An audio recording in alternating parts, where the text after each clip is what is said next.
দ্বার প্রান্তে রোনালদোর কন্ট্রাক্ট অব দ্য সেঞ্চুরি পাচ্ছেন ক্লাবের মালিকানাও। মাঝে আল নাসর ছাড়ার গুঞ্জন ছিল, তবে সৌদি ফুটবল ইতিহাসের সবচেয়ে বড় আন্তর্জাতিক তারকাকে ছাড়ার দিকে আর যাচ্ছে না দলটি।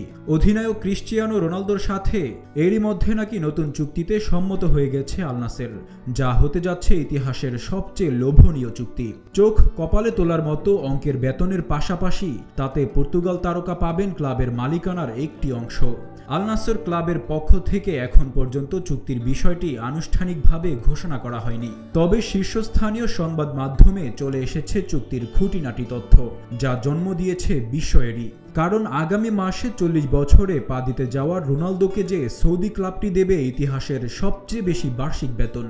আল নাসরের নতুন চুক্তিতে রোনালদো 183 মিলিয়ন ইউরো বার্ষিক বেতন পাবেন।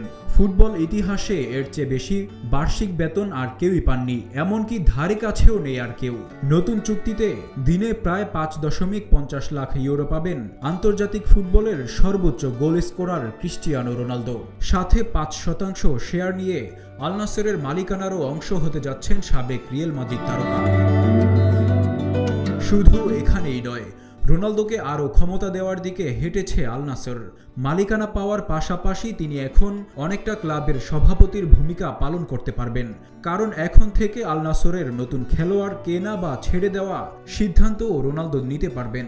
গুঞ্জন রয়েছে এরই মধ্যে নাকি কয়েকজন নতুন খেলোয়াড় দলে টানার জন্য ক্লাবের কাছে একটা তালিকাও দিয়েছেন রোনালদো, আর সেখানে প্রথমেই আছেন তার কাছের বন্ধু ও সাবেক রিয়াল সতীর্থ মিডফিল্ডার ক্যাসিমিরো। অভিজ্ঞ এই ব্রাজিলিয়ান এখন খেলছেন ম্যানচেস্টার ইউনাইটেডে।